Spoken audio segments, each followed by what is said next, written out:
जय श्री राम दोस्तों, स्वागत है आपका मेरे चैनल एंजल एंड अमन में।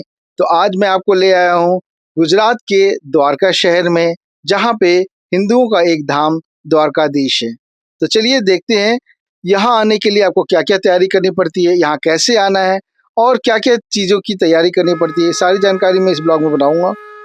तो दोस्तों आप ये देखिए, ये मेन गेट है।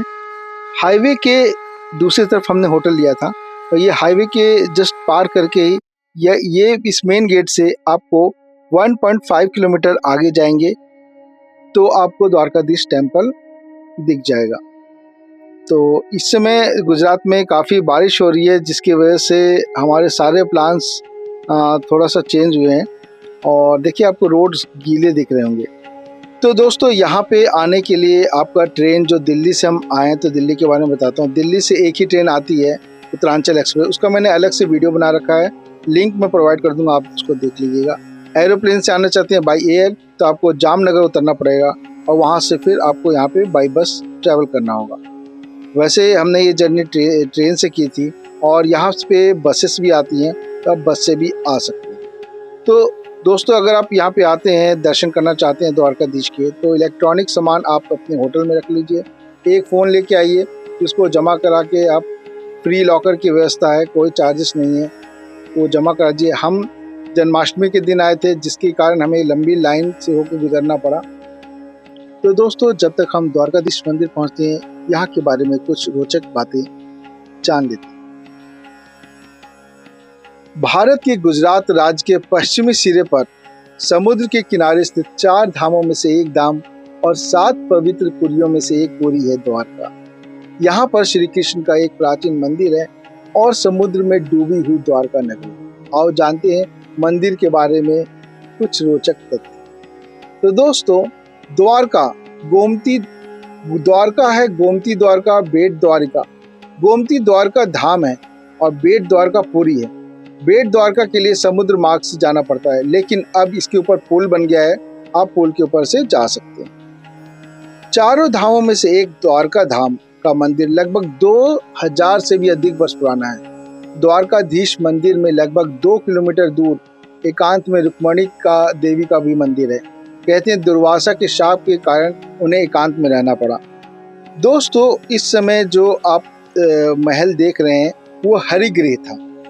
वहाँ आज प्रसिद्ध द्वारकाधीश मंदिर है और बाकी नगर समुद्र में है। द्वारकाधीश मंदिर आम जनता के लिए 7 बजे से रात 9:30 यानी 9:30 बजे तक खुला रहता है। यह दोपहर 12:30 बजे से शाम को 5 बजे तक बंद रहता है। मान्यता है कि इस स्थान पर मूल मंदिर का निर्माण भगवान श्री कृष्ण के पौत्र वज्रनाभ ने करवाया था। मेरे पीछे आप देखेंगे द्वारकाधीश। बाद में समय समय पर मंदिर का विस्तार एवं जीर्णोद्धार होता रहा। मंदिर को वर्तमान स्वरूप 16वीं शताब्दी में प्राप्त हुआ है। हालांकि द्वारकाधीश मंदिर द्वारका का मुख्य मंदिर है, जिसे जगत मंदिर, ब्रह्मांड मंदिर भी कहा जाता है।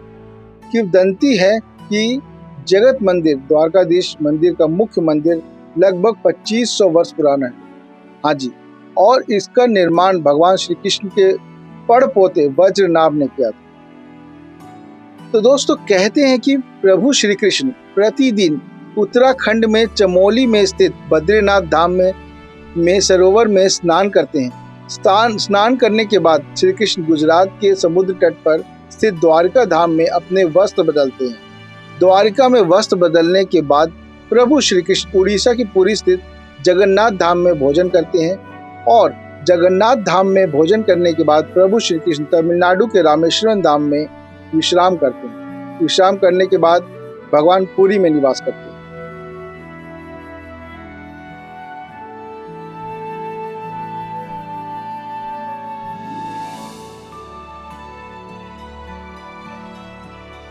यह मंदिर चारों ओर से परकोटे से घिरा हुआ है। इनमें उत्तर दिशा में मोक्ष तथा दक्षिण में स्वर्ग का द्वार। यहाँ से 56 सीढ़ी चढ़कर स्वर्ग द्वार में मंदिर में प्रवेश कर सकते हैं। मंदिर के पूर्व दिशा में शंकराचार्य द्वार स्थापित शारदा पीठ स्थित है। यह मंदिर 5 मंजिला है, जो 72 खंभों पर स्थापित है। मंदिर का शिखर 78.3 मीटर ऊंचा है और शिखर पर करीब 84 फुट लंबी धर्म ध्वजा फहराती रहती है, जिस पर सूर्य और चंद्रमा बने हुए हैं, जिन्हें 10 किलोमीटर की दूरी से भी देखा जा सकता है। द्वारकाधीश मंदिर के गर्भगृह में चांदी के सिंहासन पर भगवान श्री कृष्ण की श्याम वर्णी चतुर्भुजी प्रतिमा विराजमान है। भगवान ने हाथों में शंख, चक्र, गदा और कमल धारण किए हैं। द्वारकाधीश मंदिर के दक्षिण में गोमती धारा पर चक्र तीर्थ घाट है। उससे कुछ ही दूरी पर अरब सागर है, जहां समुद्र नारायण मंदिर स्थित है। इसके समीप ही पंच तीर्थ है, परंतु किसी कारणवश हम वहां जा नहीं पाए।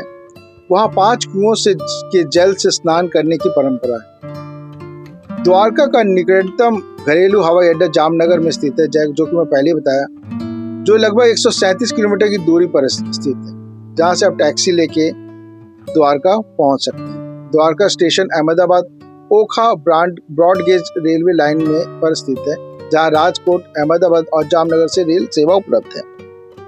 तो दोस्तों, ये लोकल मार्केट है, द्वारकाधीश टेम्पल के जस्ट पास में ही है। और हम पहुंचे थे जन्माष्टमी के अवसर पर, जिसके कारण हमें कई 200 मीटर दूर से ही लाइन लगी हुई थी। और ये सामने देख रहे होंगे, ये आपका सुदामा सेतु है, जिसको पार करके आप इसके बीच में आप देखेंगे गोमती नदी समुद्र में मिलती है, और इसको पार करके आप आगे एक और टेम्पल है, उसको देख सकते हैं। पर प्रशासन ने इसको अभी फिलहाल बंद कर रखा था, क्योंकि समंदर में चक्रवात आया हुआ था, जिसकी वजह से हम पूरा दर्शन नहीं कर पाए। जो मेन द्वारकाधीश है उनके दर्शन किए, और वही काफ़ी है। तो दोस्तों, आप मेरे राइट हैंड साइड में देखेंगे, ये जो टेंट लगा हुआ है, ये टेंट सिर्फ जन्माष्टमी के अवसर पर लगा है, जो कि 700 से 800 मीटर दूरी से ही आपको होके गुजरना पड़ेगा द्वारकाधीश टेम्पल में। अन्यथा आप और किसी दिन आते हैं तो आपको मंदिर, जो आपको राउंड सर्कल था, वहीं से आपको एंट्री मिल जाएगी और आसानी से दर्शन हो जाता है। दोस्तों, ये आप देखेंगे गोमती नदी है, और उस तरफ जो ब्रिज है उसकी दूसरी तरफ आपको समंदर, अरब सागर देखने को मिलेगा।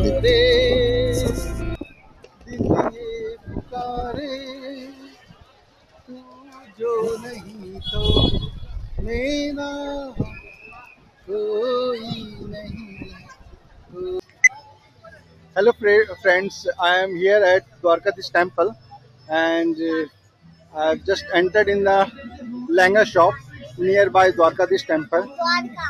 I would like to show you the collection over here. You can see they have very beautiful and pretty dresses, all full of collection of langas, ethnic wears.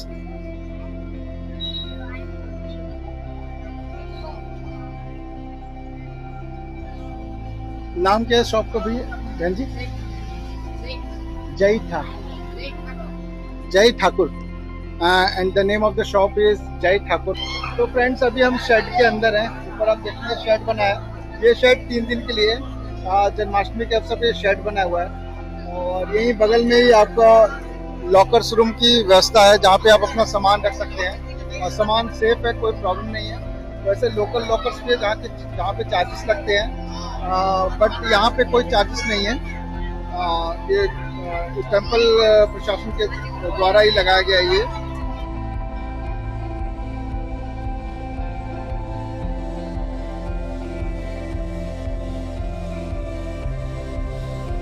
Hello friends, we are here at Gujarati restaurant, and we have ordered one Gujarati thali, in which we have rice, chapati and mixed veg, one dal, and we have one more vegetable. So let's taste it and let's see how's the taste. And we have chas also, chas.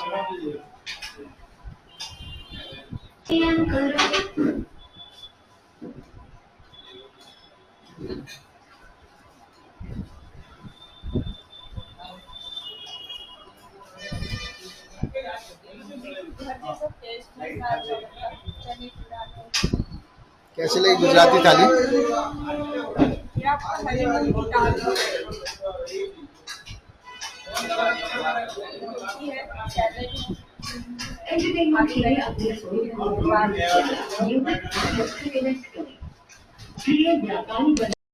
तो दोस्तों मंदिर के दर्शन हमें हो गए, बड़े ही मनभावक दर्शन हुए और बहुत तसल्ली से हमने कन्हैया जी को उनके स्वरूप में देखा। इस समय मैं गोमती नदी के जस्ट बगल में ही खड़ा हूँ। तो दोस्तों अगर वीडियो ज़रा से भी इन्फॉर्मेटिव लगी हो तो इसको लाइक कर दीजिए, चैनल को सब्सक्राइब कर दीजिए और अपने लोगों के बीच में इसको शेयर कर सकते हैं। और इसी तरह की वीडियो को और देखने के लिए इसके कई और सारे एपिसोड्स आएँगे, तो हमें फॉलो करते रहिए। मिलते हैं नेक्स्ट वीडियो में, टिल देन बाय बाय।